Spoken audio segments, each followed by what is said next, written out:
கடகத்துல பிறந்தவருக்கு கிரகங்களுடைய மகாதசை எப்பொழுது யோகங்களா அமையுது?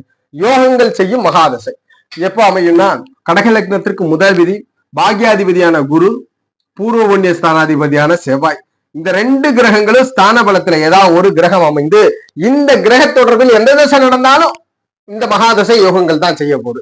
உதாரணத்திற்கு லக்னாதிபதி தசையா இருந்தாலும் சரி, 2 அதிபதியினுடைய தசை, 3 12 அதிபதியான புதனுடைய தசை, 4 லாபாதிபதியான சுக்கிரனுடைய தசை, செவ்வாய் தசை இயல்பாகவே பாக்யாதிபதி அவயோகின்னு சொல்லக்கூடிய சனி தசையா நடந்தாலும் சரி, இந்த ஜாதகத்துல நன்மை உண்டு. இந்த ஜாதகர்களுக்கு யோகம் உண்டு. கூடுதலா ராகு கேது தசையா இருந்தாலும் சரி, இதுல எந்த கிரகம் தசையை நடத்தினாலும், ராகு தசை நடக்குதோ இல்ல முழு அவயோகியான சனி மகா தசை நடக்குதோ, எந்த தசை நடப்பில் இருந்தாலும் இங்கு ஸ்தான பலத்தை குரு செவ்வாய் பெற்று அவர்களோடு தொடர்புல இருந்தா அத்தனை தசைகளும் யோக தசை தான். அத்தனை தசைகளும் ஜாதகருக்கு கடக லக்னத்திற்கு யோகங்களை செய்ய போகிறது.